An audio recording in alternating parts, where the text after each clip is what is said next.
What's up, family?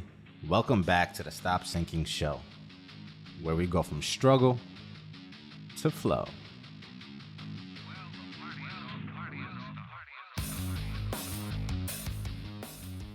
We all know vulnerability is a strength, a power that if you express yourself through, that it can empower other people while allowing for meaningful change in your own life.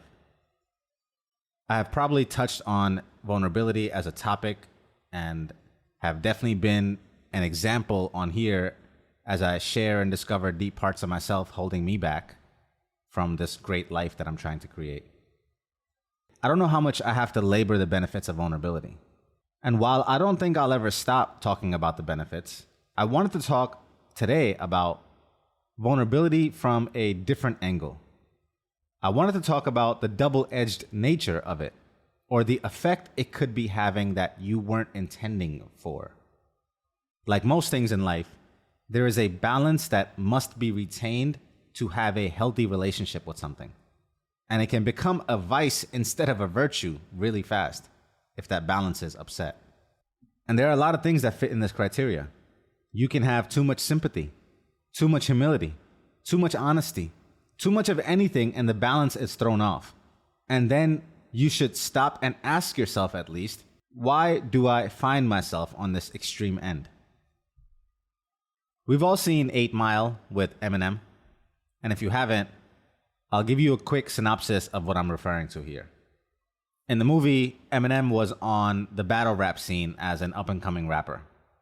And in his final battle, he is up against the head honcho of the enemy group. And since most of battle rap is about punchlines to poke holes in the other person's character or reputation and exploit their weaknesses, what Eminem did was genius. That shows the power of vulnerability. Because he got to go first on this last final battle against the head honcho, instead of dissing the other person the whole time, he decided to take away the gun from his assailant.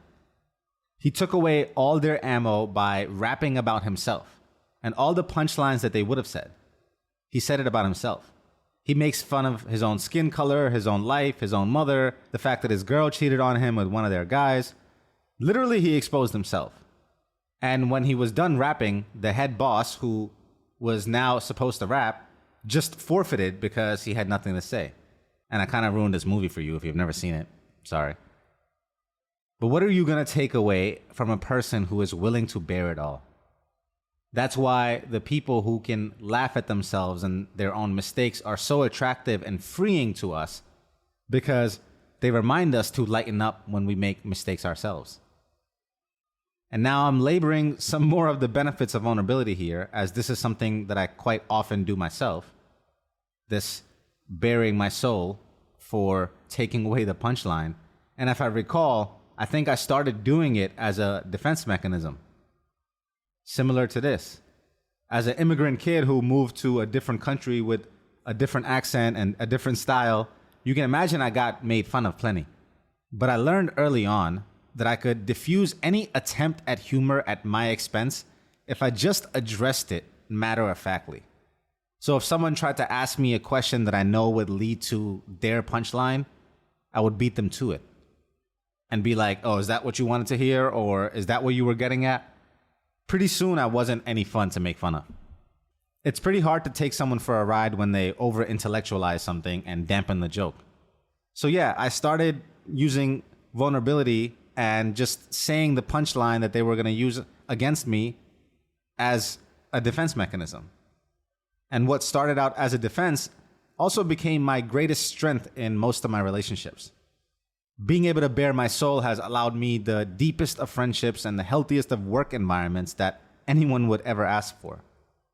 Because when you really see the other person as a human, and you realize that they feel as much as you, it is very hard to feel distant from them or treat them with insensitivity like they are a machine. It also helped having my first manager, who I consider my family for life, who always went around saying with pride that I wear my heart on my sleeve. And I couldn't help but love that about him, and I learned to develop that in myself. I want to wear my heart on my sleeve, and I don't want to hide it in shrouds and make you work for it to see it. So now what could be the double-edged nature in all of this? Well, just as vulnerability is a shield to protect you in rap battles or virtually through any scenario in life, the very fact that it is a shield can be something that is tempting enough to hide behind. You see, when you become someone who is so open to bearing your soul and sharing your flaws, while you are willing to share those flaws and floss those flaws with pride for everyone to see, there still has to be a part of you that continues to work on refining the diamond that is you, those flaws, so they can come out of the rough. Just because you have built the courage to share your shortcomings does not mean that you stop working on making them long.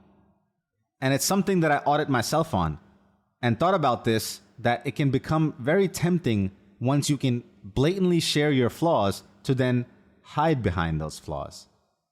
To say that is how I am, even if you admit to struggling with it, or maybe even admit to the work you are doing on it or have done on it, what is happening is that you are somewhat seeking acceptance for that flawed state. You are saying, this is my deep flaw, and I am struggling with it, and that you may experience friction against it when dealing with me in this area. And in a way, in the actual laying out of it transparently, you could be seeking approval. Or you could be expecting the other person who now sees your flawed nature in this regard, you could be expecting them to now be more understanding of that flawed nature. And in that way, you are creating more room in the world for the flaw to exist. You are creating a more comfortable space for that flaw to occupy, because you are taking away the discomfort of having to compensate for it or hide it or work on it. And that lack of discomfort that often leads to us hiding our flaws, probably why people hide their flaws, can now be replaced with a comfortable place you have now, quote unquote, courageously given your flaw to occupy. And this is where I think you can encounter some risk in your development, because you are now using vulnerability as a crutch instead of the jetpack that it's supposed to be. Instead of using it to build a track for you to run on and continuously hammer away at your flaws, because you have become so comfortable with sharing your flaws and asking people to accept them instead of running towards progress, you might settle into the unnerved limp that you have now gotten approval for having. This is quite a nuanced thing for most people that might not be able to relate to this, because many of us have never even let ourselves get vulnerable enough for this to be a problem.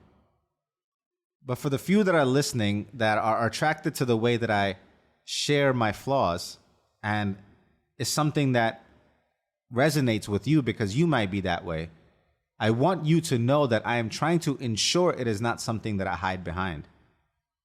I do not want to come on here and be vulnerable as a way to give myself permission to stay that way. It's quite the opposite. But there is a risk in being too vulnerable that many of us don't even have to think about.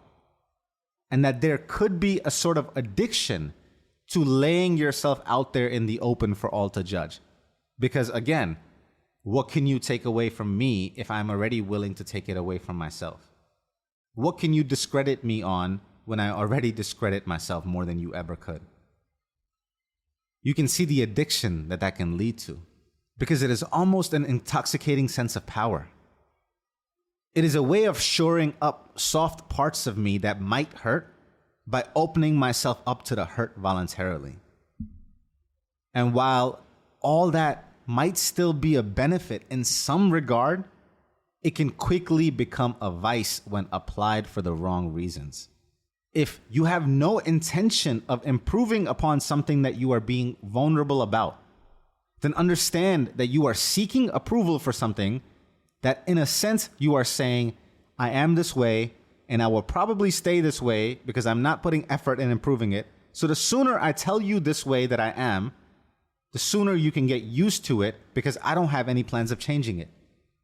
So in a sense, you are making your problems, your flaws static. And with your vulnerability, you are handing over the responsibility to the other person to have to deal with it. You are creating a comfortable place for that flaw to exist. And that is not vulnerability, or it's disingenuous at best. And it's corrupting the very nature of what it's meant for. And that is to give yourself the room and permission to be imperfect while you work towards betterment. And the main benefit of vulnerability is for you and you only. Just being able to voice the tender parts of you, just having the courage to even voice them, is meant to allow you to make them tangible and then to deal with them. Not for them to be made tangible, to remain a tender spot still, and at any time then can be exploited and disturb your peace. And that's another thing that expressing yourself vulnerably can lead to. Peace. But again, in this, you must be careful, because peace can be temporary if not attained through proper means. In expressing your vulnerable nature, you release dopamine because you signal to your body that you are uncovering something that you are now going to work on. The very act of digging something up, or first digging for it in the first place, signals that you are seeking a treasure, and that treasure, once unearthed, will be utilized for something. Or else, why would you even dig? So if you dig and unearth treasures and vulnerably express through those crevices, then it is incumbent on you to make something of it. That is why the dopamine is released. It is the signaling that something great is now in progress, that the process has begun for something that leads to peace. But if you release that dopamine and don't do anything about what treasure you unearthed, then you are just giving yourself cheap hits of dopamine and abusing its purpose. And then the peace you get from that is as temporary as the expression. And then you might find yourself needing to unearth more and more treasures that you'll never use just to get that hit again. Be vulnerable just for the sake of being vulnerable and open. Just because of the hit it gives you as you fool yourself into thinking that you will make progress. See, there are levels to peace. Real peace is settling to your senses. It doesn't require recurring effort to maintain that same peace. You move on. That comes from actually working on your deficits, actually doing the work on what your vulnerable expression points to, is unearthing. Without it, you are fooling yourself and then involving everyone else in this game of foolery with you. Vulnerability is a shield, but armor is not needed in times of peace. And though you may still need it for the constant war going on inside of you, just make sure your war is advancing towards enemy lines, progressing your stable turf, or else you will be fighting endless battles, and even the shield won't protect you against the weapons of time. Love you, family. Stay true always. See you on the next show.